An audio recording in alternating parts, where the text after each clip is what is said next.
Entre la memoria y el cambio, un viaje por la historia reciente de Colombia.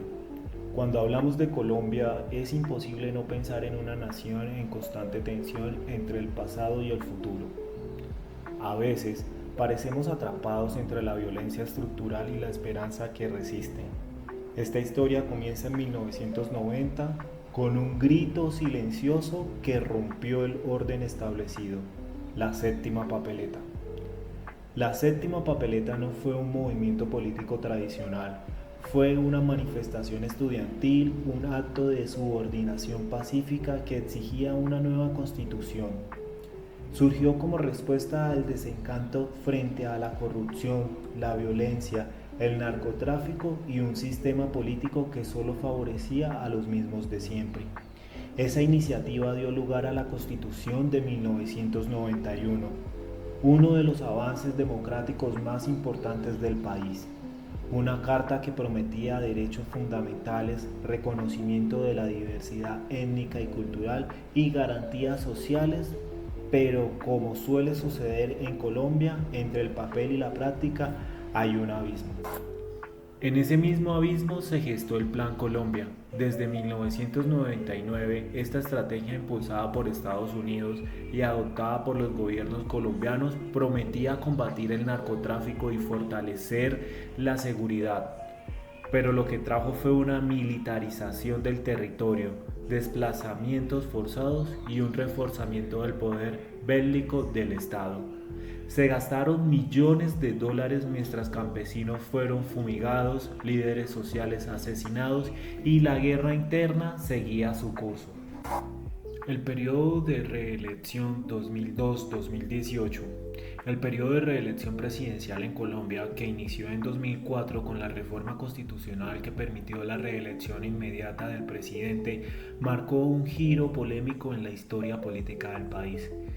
Esta modificación alteró uno de los principios fundamentales de la Constitución de 1991, diseñada precisamente para evitar la concentración de poder y fomentar la alternancia democrática. La reforma, impulsada desde el Congreso con apoyo del entonces presidente Álvaro Uribe Vélez, generó un profundo malestar en diversos sectores académicos, políticos y sociales que vieron en esta medida un debilitamiento institucional y una amenaza a la separación de poderes. Para muchos se rompió un pacto democrático recién consolidado tras décadas de conflicto y gobiernos autoritarios.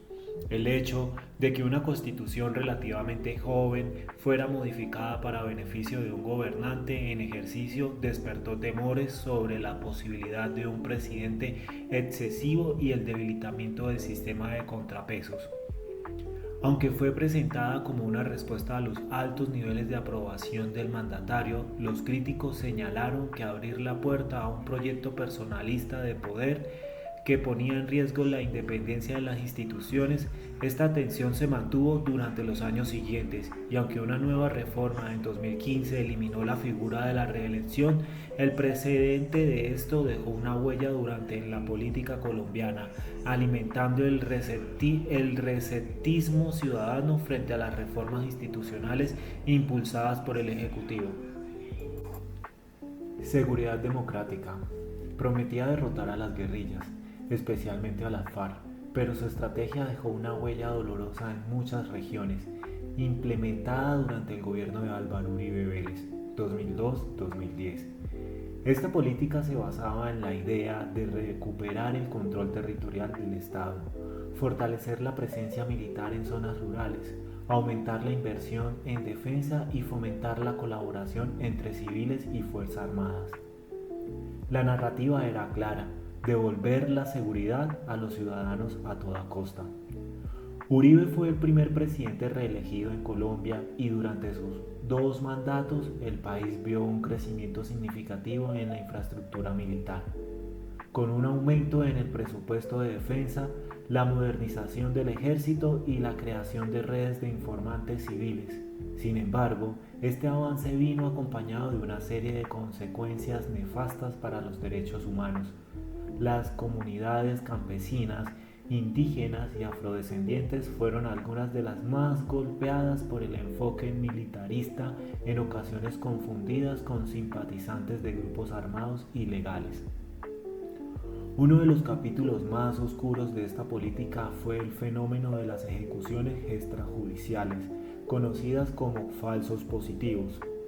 Jóvenes inocentes, en su mayoría de barrios pobres o zonas rurales, fueron engañados con promesas de trabajo, llevados a otras regiones del país, asesinados por miembros del ejército y luego presentados como guerrilleros muertos en combate. Se trató de una política de incentivos perversos dentro de las Fuerzas Armadas, donde se premiaban las bajas en combate con ascensos, vacaciones o bonificaciones. Este crimen de Estado aún espera justicia completa y muchos de sus responsables no han rendido cuentas ante los tribunales. Además, la seguridad democrática facilitó un discurso polarizante. Quien criticaba al gobierno era acusado de estar del lado del terrorismo. Esa estigmatización de la oposición política, defensores de derechos humanos, periodistas y líderes sociales creó un ambiente de persecución y miedo. Muchos fueron objetos de seguimientos ilegales, interceptaciones telefónicas y campañas de desprestigio, muchas veces organizadas desde el mismo DAS, Departamento Administrativo de Seguridad, el cual fue desmantelado años después por estos escándalos. Con Juan Manuel Santos, exministro de Defensa de Uribe, hubo una aparente ruptura, aunque su llegada a la presidencia en 2010 fue vista como una continuación del uribismo. Su reelección en 2014 se apoyó en un discurso de paz. Santos impulsó los diálogos con la FARC en La Habana y buscó un viraje hacia la reconstrucción del tejido social, el reconocimiento de las víctimas y el desarme negociado. Esta transición evidenció la profundidad de las heridas dejadas por la seguridad democrática y abrió un debate nacional sobre los límites del uso de la fuerza, la necesidad de justicia transicional y el valor de la reconciliación. Así se llegó al acuerdo de paz de 2016 con la FARC, una promesa que emocionó a millones y molestó a otros tantos. El plebiscito por la paz fue rechazado por una estrecha mayoría, una paradoja dolorosa que dividió al país. El resultado fue un duro golpe para el gobierno de Juan Manuel Santos, pero no significó el fin del proceso. Al contrario, se convirtió en un punto de inflexión. Antes la negativa del voto popular, Santos recurrió a las herramientas constitucionales y políticas para salvar el acuerdo. Abrió un espacio de diálogo con los sectores que promovieron el no. Recogió sus inquietudes y negoció ajustes con la FARC que permitieran un nuevo texto más amplio, consensuado. Luego, en lugar de someterlos a otro plebiscito, optó por la vía institucional. Presentó el acuerdo revisado al Congreso de la República, donde fue aprobado e implementado bajo el principio de legalidad democrática. Sin embargo, la paz, lejos de consolidarse, se convirtió en un campo de batalla ideológico, mientras desde algunos sectores se celebraba el fin del conflicto armado con las guerrillas más antiguas del continente. Otros promovían la idea de impunidad y traición. Esta división impidió un respaldo unificado a los compromisos de implementación. Mientras tanto, líderes sociales eran asesinados impunemente, víctimas de nuevos conflictos locales y disputas por el control territorial. Los espacios abandonados por las FARC fueron ocupados rápidamente por grupos armados residuales, narcotraficantes y bandas criminales, en ausencia de una presencia estatal efectiva. La promesa de una paz estable y duradera quedó herida no solo por los desafíos logísticos, sino por la falta de voluntad política para hacerla real en todos los rincones del país. En medio de ese vaivén político surgieron movimientos alternativos que desafiaron el bipartidismo tradicional. Las candidaturas de figuras como Antanas Mockus, Clara López y sobre todo Gustavo Petro comenzaron a agitar las bases de un sistema político acostumbrado al poder rotativo entre liberales y conservadores. Eran voces que cuestionaban no solo las formas, sino también los fondos, la corrupción estructural, la exclusión social y la concentración del poder político y económico. Clara López, economista de Harvard y abogada de los Andes, es heredera de una tradición política liberal, pero forjó su propio camino en la izquierda colombiana. Vinculada al Polo Democrático Alternativo, fue concejal de Bogotá, auditora general de la Nación y alcaldesa encargada tras la suspensión de Samuel Moreno. Su candidatura presidencial en 2014, con más de 1.9 millones de votos, representó un hito para la izquierda democrática del país. Clara no solo cuestionó el modelo económico neoliberal, sino que también abogó por una justicia social efectiva, el fortalecimiento de lo público y la dignificación del trabajo. En 2016 aceptó el ministro de Trabajo en el gobierno de Santos, una decisión que generó tensiones en la izquierda, pero que también mostró su capacidad de diálogo y gestión desde dentro del Estado. Por su parte, Gustavo Petro es miembro del M-19, fue blanco constante de estigmatización mediática y política. Su paso por la alcaldía de Bogotá fue objeto de una fuerte polarización. Mientras unos lo acusaban de improvisación y autoritarismo, otros vieron en su mandato una ruptura con las lógicas clientelistas. Petro demostró que era posible gobernar sin depender de las maquinarias tradicionales, priorizando programas como el mínimo vital de agua, la Bogotá humana y políticas orientadas al transporte público y a la inclusión social. Estos liderazgos alternativos, a pesar de la resistencia, ayudaron a romper la idea de que solo unos pocos estaban autorizados a gobernar. Fueron piezas fundamentales para abrir el camino a una Colombia más plural, donde las luchas por la paz, la igualdad y la justicia dejaron de ser marginales y empezaron a ocupar un lugar en el control de los debates nacionales. Colombia también enfrentó un fenómeno de impacto nacional, la migración venezolana. En menos de una década, más de 2 millones de personas cruzaron la frontera buscando una vida digna en las grandes ciudades. Esto generó tensiones sociales, saturación de servicios e incluso xenofobia. Sin embargo, también visibilizó la solidaridad de miles de colombianos que, recordando su propia historia de desplazamiento, tendieron la mano. Como si esto no bastara, llegó la pandemia, el COVID-19.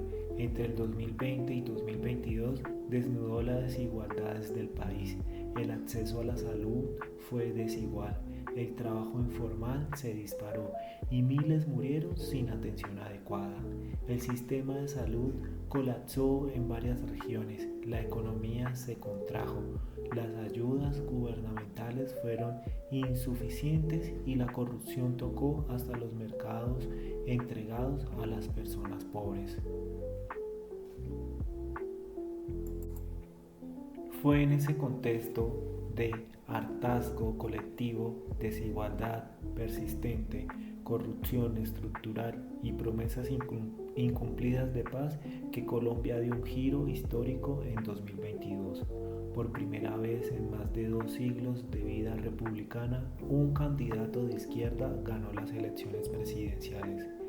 Gustavo Petro es alcalde de Bogotá, es congresista y es miembro del movimiento insurgente M-19, lideró el Pacto Histórico, una coalición progresista que recogía las demandas acumuladas de décadas de exclusión social.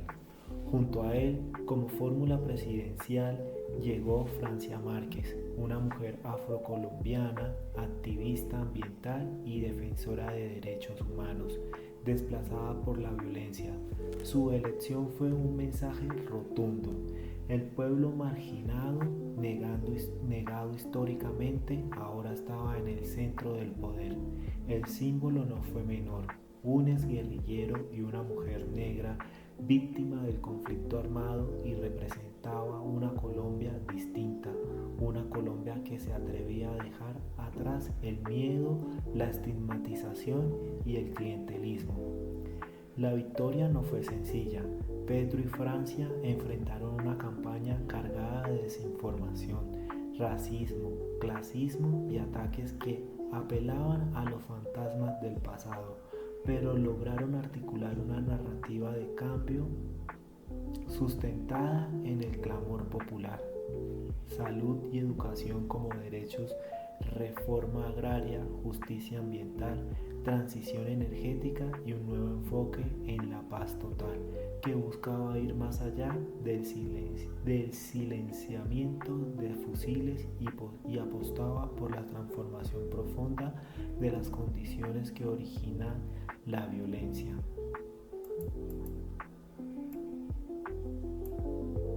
Más que un simple relevo de figuras, el triunfo de Petro y Márquez representó un cambio de paradigma.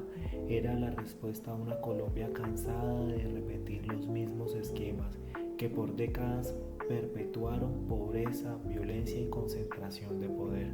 Fue también un acto de esperanza colectiva, el deseo de una democracia más inclusiva, más justa, más diversa. Sin embargo, como todo cambio profundo, vino acompañado de resistencia. Sectores económicos, políticos y mediáticos no tardaron en reaccionar. La gobernabilidad se volvió un desafío constante, pero a pesar de las tensiones, la historia ya estaba escrita. Colombia había roto un ciclo. Por primera vez, los nadies, como diría Galeano, hablaban desde el balcón presidencial. ¿Y en mi comunidad qué significó todo esto? En mi territorio la política no se vive desde los noticieros, se vive en el cuerpo, en la calle, en la escuela que cierra por falta de recursos, en el hospital sin insumos, en el vecino que se fue y no volvió. La séptima papeleta queda como un recurso lejano, como algo que le pasó a otros. El Plan Colombia, en cambio, sí lo vivimos en la presencia militar desbordada, en las fumigaciones que destruyeron cultivos. Durante los años del uribismo, muchos se sintieron protegidos, otros perseguidos. Aquí hubo miedo a hablar, miedo a organizarse, miedo a denunciar.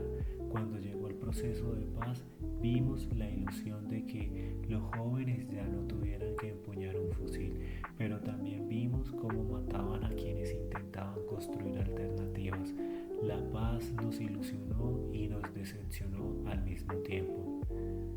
La migración venezolana también tocó nuestras calles, nuestros nuevos acentos. Algunos trajeron fuerza de trabajo, otros desesperanza. Se abrieron tensiones, pero también puentes. Y cuando llegó el COVID-19, todos fuimos vulnerables. El virus nos distinguió entre las nacionalidades o ideología. Lo que sí quedó claro es que el Estado no estaba preparado para protegernos. La llegada de Petro se sintió como un giro, no porque todo esté de acuerdo con él, sino porque por fin alguien llegó sin apellido tradicional, sin padrinazgo político de élite. En mi comunidad muchos votaron por Petro, pero por convicción ideológica, sino porque ya no aguantaban más de lo mismo. Hoy seguimos con problemas, pero también con una pequeña semilla de posibilidad. El desafío no es solo del gobierno, es nuestro: construir país desde abajo, desde lo comunitario, desde la memoria, no repetir errores, no dejar que el miedo nos robe el futuro.